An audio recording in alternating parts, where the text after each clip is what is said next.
할렐루야. 이 시간에도 우리 성삼위일체 하나님께서 우리 가운데 함께 하시고 우리를 만져주시는 복된 시간 되기를 주의 이름으로 축원을 드립니다.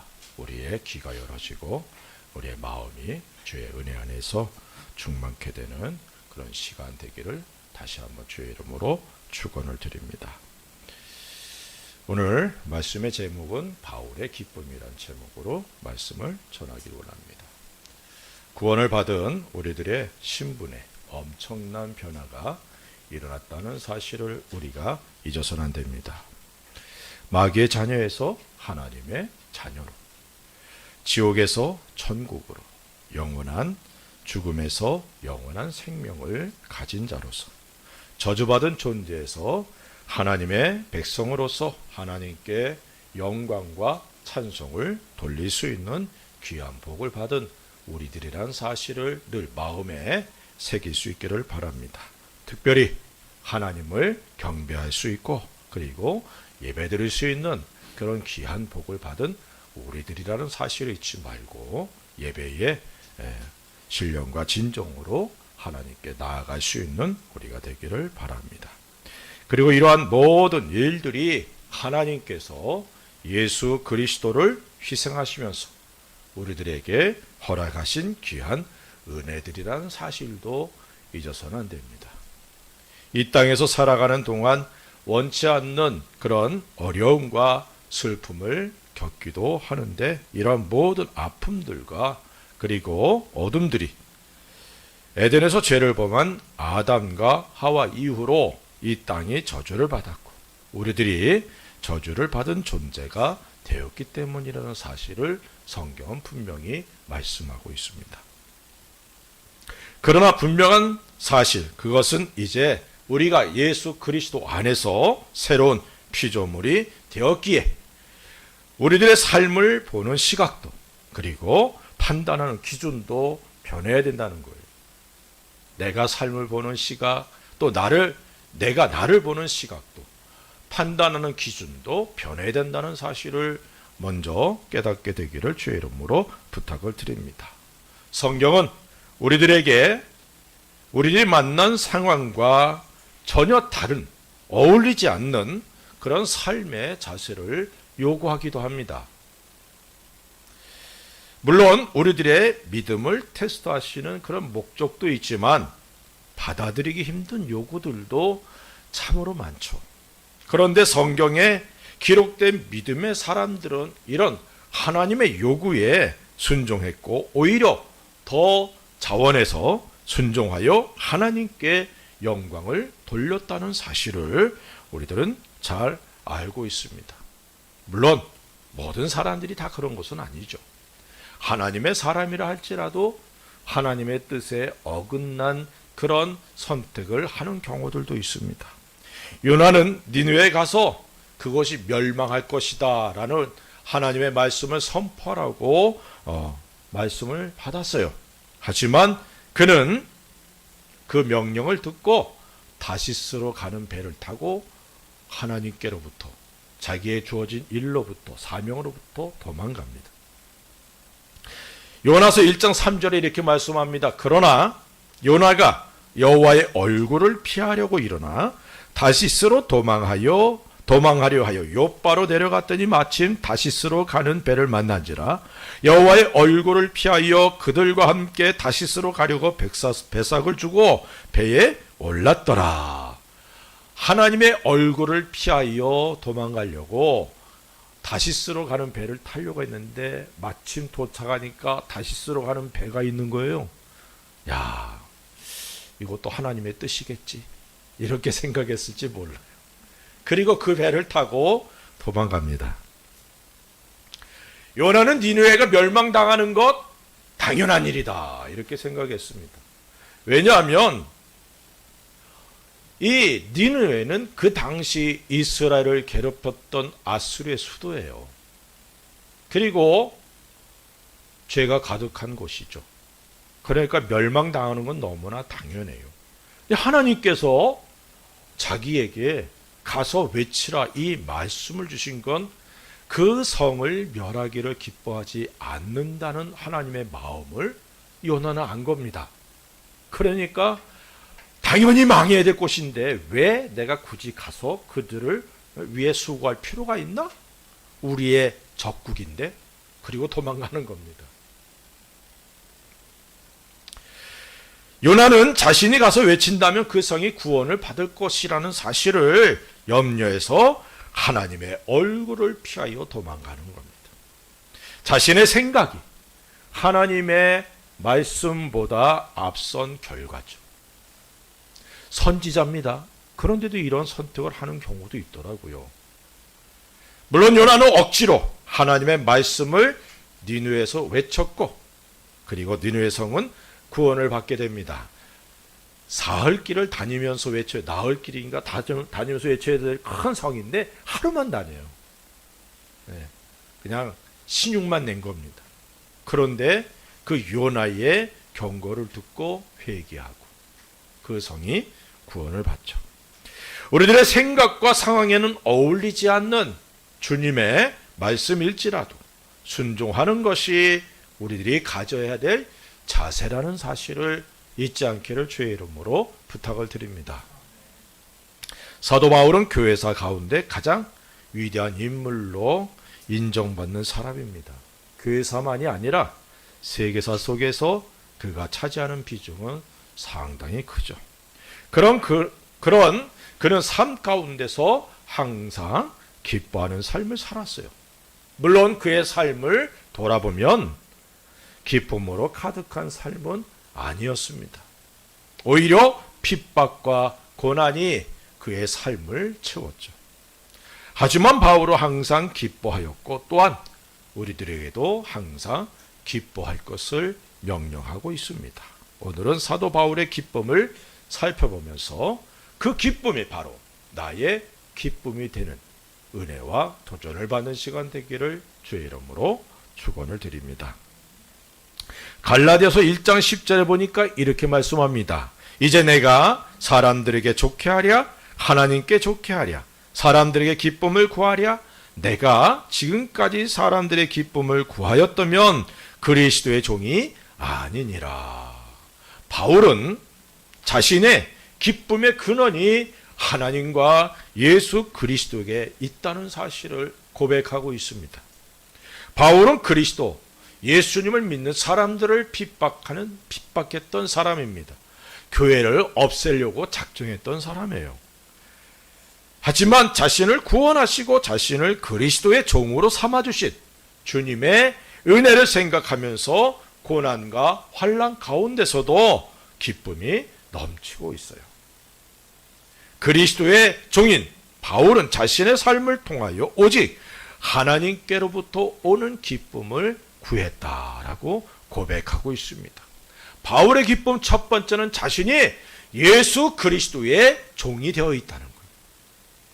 내가 예수님의 종이 된 것, 이게 너무너무 큰 기쁨이다라고 고백하고 있습니다.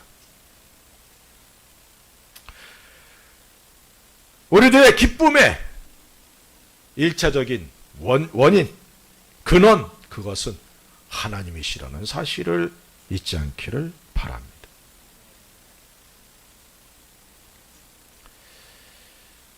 하나님께서 나를 택해 주시고 귀한 사명을 주신 것에 대한 기쁨이 우리들에게 있어야 됩니다. 그리스도인들은 하나님과의 관계에서 풍성한 기쁨을 얻게 됩니다. 그러나 사람들에게서 기쁨을 얻으려 하면 기쁨이 아니라 실망과 아픔을 겪게 된다는 사실도 잊지 않기를 바랍니다. 영원히 변하지 않는 하나님께 소망을 두고 하나님과의 관계 안에서 기뻐하는 온전한 믿음의 사람들 되시기를 바랍니다. 바울은 위대한 하나님의 사람이죠. 하지만 그가 어려움을 겪자 함께하던 사람들이 그를 떠납니다. 이런 모습을 보면서 바울이 실망할 수도 있었지만 그의 기쁨의 근원은 하나님께 있었기에 자신이 그리스도의 종으로서 당하는 모든 환난들을 오히려 기뻐할 수 있었다는 사실입니다. 바울만이 아니라 온전한 믿음의 사람들이 갖고 있었던 자세가 바로 이런 모습이죠. 야고보서 1장 2절에 이렇게 말씀합니다. 내 형제들아, 너희가 여러 가지 시험을 당하거든 온전히 기쁘게 여기라. 여러 가지 시험들이란 환난과 고난을 가리키죠. 이런 것들이 우리들의 삶을 흔들 수 있겠지만 오히려 기쁘게 여기라는 말씀을 통해서 그리스도인들의 기쁨은 이 세상 사람들의 기쁨과는 전혀 다르다는 사실을 우리가 여기서 깨달아야 될 줄로 믿습니다. 이 기쁨으로 가득한 저와 여러분들 되기를 바랍니다. 바울은 상당한 권력과 지식을 갖고 있었고 바리새인 중에서도 인정을 받는 그런 사람이었습니다. 열심은 교회를 핍박할 정도로 열심히 있었어요. 그런 그가 예수님을 만난 이후에 자신을 그리스도의 종이라 이렇게 고백하는 사람이 되었는데, 그것은 그가 그리스도의 종이 되었음을 기뻐했고 그것으로 항상 만족했다는 사실을 보여줍니다. 사람들에게 높임을 받고 인정을 받는 것보다 예수 그리스도의 종으로서 환난과 핍박을 받는 것이 바울에게는 더 큰 기쁨이었다는 사실입니다. 그렇기에 그의 기쁨은 환경의 변화로 흔들리지 않았다는 것이죠. 빌립보서는 기쁨의 서신이다 이렇게 말하기도 합니다. 감옥에 갇혀 있는 바울이지만 서신서를 통해서 기뻐하고 있고 또한 빌립보 교회 성도들에게 기뻐할 것을 명령하고 있어요. 그것도 항상 기뻐하라라고 말씀하고 있죠. 자신에게 기쁨이 없었다면 기뻐하라고 그렇게 말할 수 없죠. 바울만이 아니라 우리들이 예수 그리스도의 종이라는 사실을 잊지 않기를 바랍니다. 종은 자신의 권리를 주장하지 않아요. 오직 주인의 뜻을 이루며 주인의 영광을 위해 자신을 드리는 것이 종으로서의 올바른 자세입니다. 특별히 우리들이 예수 그리스도의 종이기에 왕이신 주께서 우리들의 삶을 인도하시고 보호하시며 필요한 것들을 공급해 주시고 또 책임져 주신다는 사실을 잊지 않기를 바랍니다. 비록 자신은 감당할 수 없을 것 같다고 여겨지는 그런 무거운 짐들도 주님께서 감당할 수 있기 때문에 허락하신 것들이라는 사실도 깨닫고 주님의 종으로서 맡겨진 일들을 기쁨으로 잘 감당하는 저와 여러분들이 되기를 바랍니다.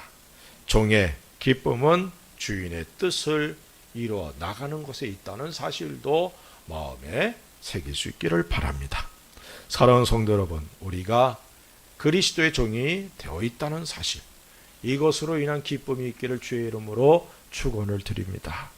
우리 겪고 있는 힘든 환경들도 하나님께서 우리들에게 넘치는 기쁨을 주시고자 하시는 하나님의 선물이라는 사실도 잊지 않기를 바랍니다. 세상은 알 수 없는 하나님의 선물로 인해서 기뻐하는 저와 여러분들이 되어야 될 줄로 믿습니다. 두 번째는 빌립보서 1장 4절부터 6절 말씀, 오늘 우리가 읽은 말씀입니다. 간구할 때마다 너희 무리를 위하여 기쁨으로 항상 간구함은 너희가 첫날부터 이제까지 복음을 위한 일에 참여하고 있기 때문이라. 너희 안에서 착한 일을 시작하신 이가 그리스도 예수의 날까지 이루실 줄을 우리는 확신하노라. 바울이 빌립보 교회 성도들을 보면서 기뻐한다 이렇게 말씀하고 있어요. 다시 말하면 성도들이 성장하는 것이 바울의 기쁨이었다는 것입니다.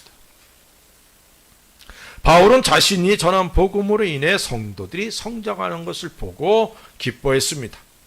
복음을 통하여 구원을 받을 뿐만 아니라 예수 그리스도의 장성한 분량에 이르기까지 성장하는 것, 이것이 바로 그리스도의 복음이죠. 예수님을 닮아가는 것, 예수님이 가신 길을 걸어가는 것, 예수님께서 행하신 일들을 우리들의 삶에 이루어 나가는 것, 이것이 바로 그리스도인의 성장의 동력이 된다. 이렇게 말씀을 드릴 수 있습니다. 내가 주님 닮아가기를 원하고, 주님이 가신 길을 가기를 원하고, 또 주님께서 우리들의 삶에 큰 일들을 행하셔서 그래서 주님의 영광을 드러내는 그런 삶을 살기를 원하는 그리스도인들, 바로 우리 자신들 되기를 주의 이름으로 부탁을 드립니다.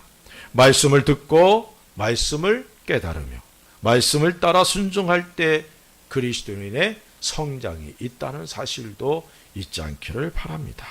말씀이 양식이 되어서 우리들의 영혼육이 주님을 닮아가는 은혜가 있기를 바랍니다. 특별히 이 말에, 이 일에 자신이 쓰임받고 있다는 그러한 사실을 확인할 때, 그때 우리들의 삶이 하나님 앞에서 큰 기쁨이 넘치는 삶이 될 줄로 믿습니다.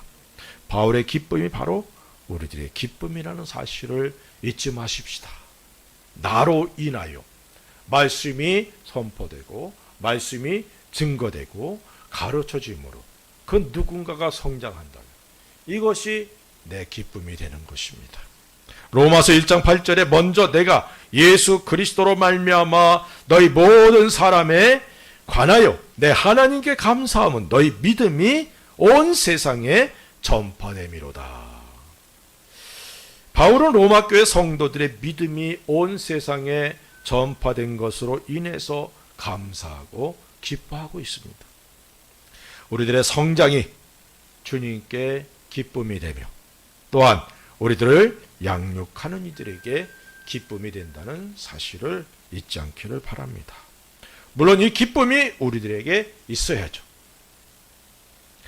우리가 전도한 사람, 우리가 가르치고 섬겼던 사람, 그 사람이 주님의 말씀 안에서 성장하는 것을 보면서 기뻐할 수 있는 우리가 될 수 있기를 바랍니다.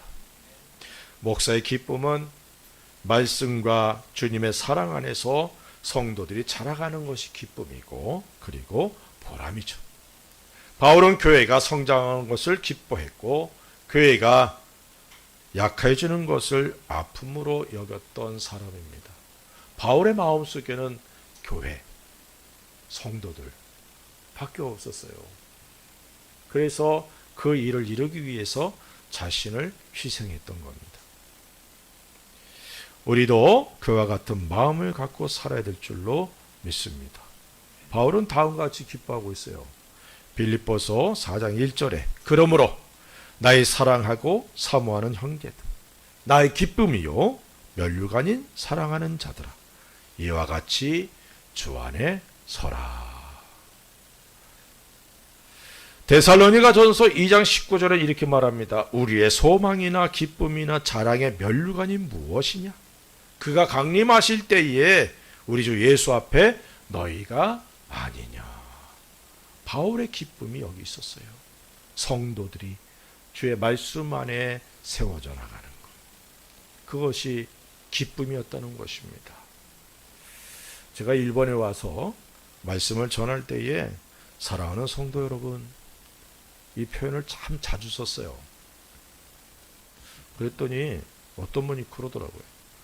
목사님 너무 과하게 쓰는 거 아니에요? 그 말을 들으니까 좀 위축되더라고. 내가 성도들을 사랑하는데 사랑한다는 표현을 이렇게 또 제지를 당하네. 근데 오늘 말씀 보면 여기 보세요. 빌립보 4장 1절에 그러므로 나의 사랑하고 사모하는 형제들, 뒷부분에도 이렇게 말하죠. 사랑하는 자들아. 바울도 성도들을 향하여 사랑하는 형제요, 사랑하는 그런 성도들 이렇게 말하고 있는데 하물며 저도 이렇게 표현하는 게 당연한 거 아닌가 그런 생각을 합니다. 사랑하는 성도 여러분, 우리 모두 주님의 사랑을 받는 사람들입니다. 그렇기에 우리들이 그리스도 안에서 성장하는 것이 기쁨이 됨을 믿으시기를 주의 이름으로 축원을 드립니다. 바울은 성도들을 가리켜 자신의 기쁨이고 면류관이다라고 말씀하고 있습니다. 이런 기쁨이 우리들에게 있기를 바랍니다. 그러나 바울에겐 기쁨만이 아니라 염려도 있었다는 걸 우리가 잊어서는 안 됩니다. 고린도 후서 11장 28절 29절에 이렇게 말씀합니다. 이 외의 일은 고사하고 아직도 날마다 내 속에 눌리는 일이 있으니 곧 모든 교회를 위하여 염려하는 것이라. 누가 약하면 내가 약하지 아니하며 누가 실족하게 되면 내가 애타지 아니하더냐. 바울의 모습은 염려하지 말라는 주님의 명령에 위배되는 모습과 같이 보입니다. 하지만 여기서 염려는 세상의 염려가 아닙니다. 주님의 교회와 성도들을 생각하며 그들이 주님의 은혜 안에서 성장하지 못할까 염려하는 것이죠. 이러한 부담을, 이런 염려를 영적인 부담감이라 이렇게 설명을 드릴 수 있습니다. 주님께서 교회가 세워지길 원하셨습니다. 그래서 사도들과 믿음의 사람들을 통하여 복음이 증거되도록 하셨습니다. 그 결과가 우리들이죠. 우리들이 이 땅에 주님께서 세우시길 원하셨던 교회라는 사실을 깨닫게 되기를 바랍니다. 그리고 이 일이 우리들에게 주어진 사명입니다. 그리고 이 사명을 통하여 기쁨이 넘치게 되고 하나님 앞에서 영광을 얻게 된다는 사실을 믿으시기를 바랍니다. 바울은 자신에게 주어질 영광의 면류관을 미리 보았습니다. 그렇기에 이 땅에서 어떤 고난과 핍박이 있어도 굽히지 않았고 주님께서 원하시는 그 길을 기쁨으로 자원하여 갔다는 사실을 우리가 잊지 않아야 될 줄로 믿습니다. 그 길이 고난과 그리고 죽음이 기다리는 길이라 할지라도 바울은 포기하지 않았다는 겁니다. 사도행전 20장 23절 24절에 오직 성령이 각 성에서 내게 증언하여 결박과 환난이 나를 기다린다 하시나 내가 달려갈 길과 주 예수께 받은 사명 곧 하나님의 은혜의 복음을 증언하는 일을 마치려 하면은 나의 생명조차 조금도 귀한 것으로 여기지 아니하노라. 바울은 그 길의 끝에 자신의 주어질 영광의 면류관을 바라본 겁니다. 이 바울은 비밀을 깨달은 사람이에요. 영광의 비밀을.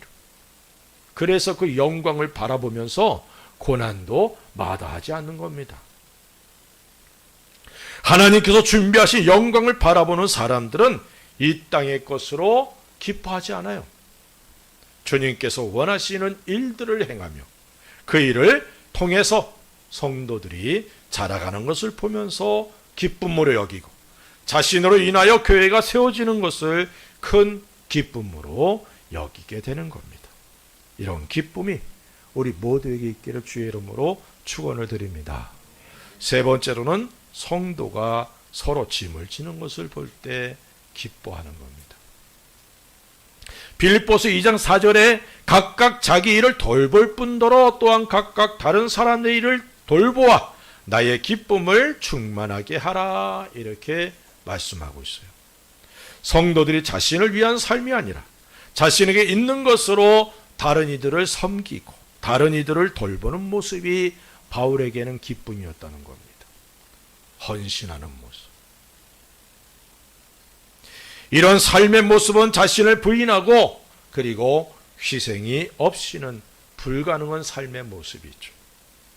예수님께서 자신을 버리고 십자가에서 모든 것을 희생하셨던 것처럼 그 모습을 본받아가는 사람들의 삶의 모습입니다. 그래서 성경은 우리들에게 예수님의 마음을 품으라라고 말씀하고 있죠. 주님을 닮아가는 모습, 그 모습이 자신을 다른 이들을 위해 희생하고 섬기는 모습이라는 사실을 잊지 않기를 바랍니다. 교회는 주님의 머리가 되는 그리고 주님의 몸이죠. 그리고 성도는 그 몸에 붙어있는 지체입니다. 이 말은 성도는 서로 간에 유기적인 관계를 갖고 있다는 것을 의미합니다. 생명으로 연결되어 있기 때문에 서로를 돌아보는 것 너무나 당연한 것이죠. 돌아본다는 것은 약한 자들을 붙들어주고 넘어진 자를 일으켜주고 도와주는 삶의 모습입니다. 그렇게 우리는 항상 주의 몸인 교회를 생각해야 되고 교회의 덕을 세우기 위해서 항상 조심하고 그리고 주의 몸된 교회가 세워지는 일에 자신을 헌신하고 희생해야 될 줄로 믿습니다. 주님 앞에 이런 모습들이 영광이 됨을 잊지 않기를 바랍니다. 다음의 말씀이 우리들에게 큰 도전이 되길 바랍니다. 에베소서 4장 16절에 이렇게 말씀합니다. 그에게서 온 몸이 각 마디를 통하여 도움을 받음으로 연결되고 결합되어 각 지체의 분량대로 역사하여 그 몸을 자라게 하며 사랑 안에서 스스로 세우느니라. 각 마디를 통하여 도움을 받고 연결되고 결합되어 각 지체에게 주어진 분량대로 일해서 몸을 자라게 하는 것, 이것이 주님이 기뻐하시는 것이고 또한 이것이 우리들에게 큰 기쁨이 됨을 깨달으시기를 바랍니다. 히브리서 10장 24절 25절에 이렇게 말씀합니다. 서로 돌아보아 사랑과 선행을 격려하며 모이기를 패하는 어떤 사람들의 습관과 같이 하지 말고 오직 권하여 그날이 가까움을 볼수록 더욱 그리하자. 마지막 날이 가까이 오면 모이기를 패하는 습관이 생깁니다. 그리고 많은 성도들이 그런 모습에 휩쓸리게 되죠. 이런 때일수록 오히려 더욱 모임에 힘을 쓰는 것이 주님께서 기뻐하시는 모습이라는 사실입니다. 히브리서 12장 15절에 너희는 하나님의 은혜에 이르지 못하는 자가 없도록 하고 또 쓴 뿌리가 나서 괴롭게 하여 많은 사람이 이로 말미암아 더럽게 되지 않게 하며라고 말씀하고 있습니다. 지체들 중에 하나님의 은혜에 이르지 못하고 쓴 뿌리로 인하여 다른 지체들을 괴롭게 하는 일이 없도록 하는 것이 또한 주님께서 기뻐하시는 일의 모습입니다. 이것이 바로 섬기는 모습이고 그리고 헌신하는 모습이죠. 짐을 나눠지는 모습입니다.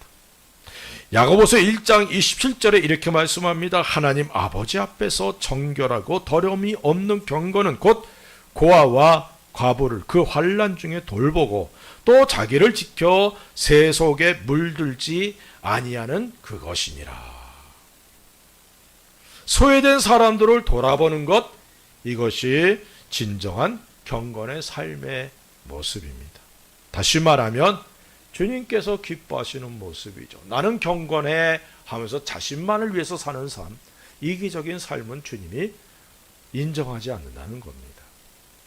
소외된 사람들, 약한 이들, 그들을 돌보는 것, 이것을 주님께서 원하신다는 사실을 잊지 않기를 바랍니다. 이러한 삶의 모습은 다른 지체들의 연약함을 함께 짊어지는 그리스도인들의 진정한 사랑의 모습입니다. 제가 군에 있을 때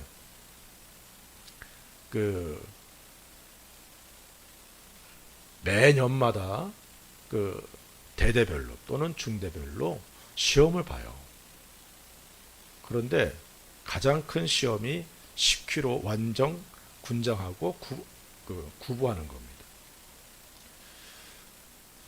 보통 때는 그냥 그 중대에서 소대가 선택이 되고 소대만 가면 되는데 그 감독관이 취사병들까지 포함시키는 거예요. 취사병들은 전혀 그런 걸 안 하거든요.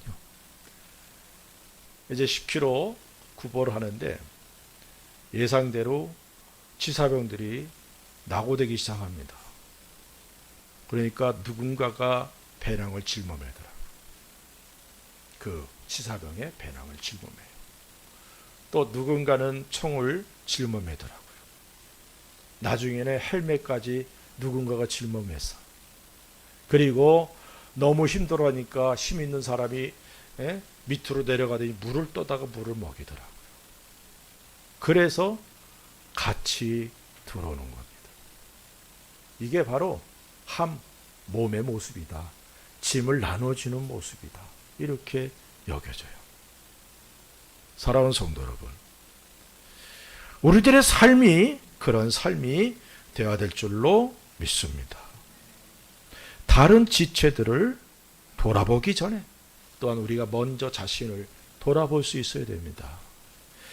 마태복음 7장 5절에 이렇게 말씀합니다. 외식하는 자여, 먼저 내 눈 속에서 들보를 빼어라. 그 후에야 밝히 보고 형제의 눈 속에서 티를 빼리라. 먼저 자신을 주의 말씀과 은혜 안에 돌아볼 수 있는 은혜들이 있기를 바랍니다. 그래서 겸손하여 주님의 사랑으로 다른 약한 지체들을 섬길 수 있는 은혜, 서로를 돌아보고 짐을 나누어지는 모습, 이것을 우리의 기쁨으로 여겨야 될 줄로 믿습니다. 언행심사를 항상 조심해서 다른 이들을 세우고자 힘을 쓰는 우리 모두 될 수 있기를 주의 이름으로 부탁을 드립니다. 그리고 네 번째로는 성도들의 사랑이 바울의 기쁨이었어요. 빌레몬서 1장 7절에 이렇게 말씀합니다. 형제여, 성도들의 마음이 너로 말미암아 평안함을 얻었으니 내가 너의 사랑으로 많은 기쁨과 위로를 받았노라.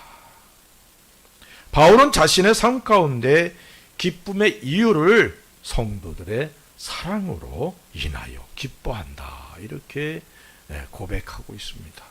특별히 빌레몬은 바울에게 많은 사랑을 베풀었던 사람입니다. 바울, 우리가 생각할 때 완벽한 하나님의 사람이다라고 생각할 수 있죠.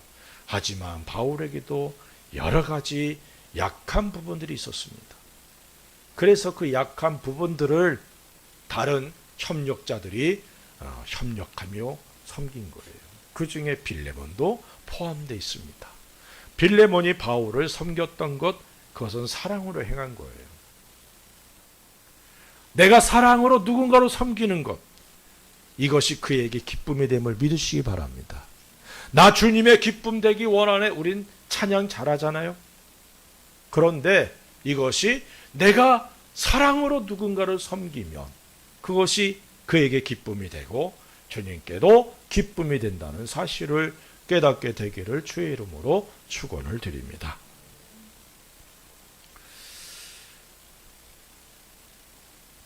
빌립보서 2장 17절에 이렇게 말씀합니다. 만일 너희 믿음의 재물과 섬김 위에 내가 나를 전제로 드릴지라도 나는 기뻐하고 너희 무리와 함께 기뻐하리니, 이렇게 말씀하고 있어요.